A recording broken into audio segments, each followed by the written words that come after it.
Narrated by Ibn Abbas. Those involved in a case of li'an were mentioned before Allah's Messenger peace be upon him. Asim bin Adi said something about that and then left. Later on a man from his tribe came to him and told him that he had found another man with his wife. On that Asim said, I have not been put to task except for what I have said, about li'an. Asim took the man to Allah's Messenger peace be upon him and he told him of the state in which he found his wife. The man was pale, thin, and lank-haired, while the other man whom he had found with his wife was brown, fat with thick calves and curly hair. Allah's Messenger peace be upon him said, O Allah! Reveal the truth. Then the lady delivered a child resembling the man whom her husband had mentioned he had found with her. So Allah's Messenger peace be upon him ordered them to carry out li'an. A man from that gathering said to Ibn Abbas, was she the same lady regarding whom Allah's Messenger peace be upon him said, if I were to stone to death someone without witnesses, I would have stoned this lady?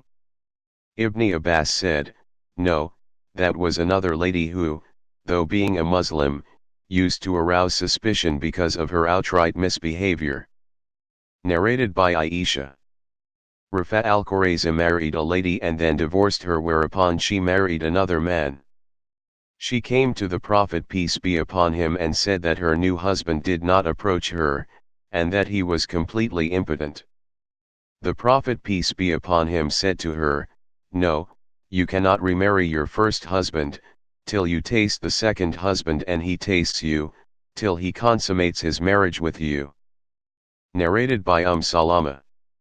The wife of the Prophet, a lady from Bani Aslam, called Sabaya, became a widow while she was pregnant.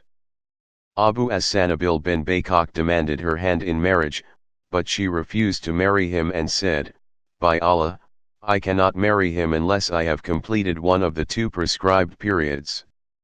About 10 days later, after having delivered her child, she went to the Prophet peace be upon him and he said to her, you can marry now.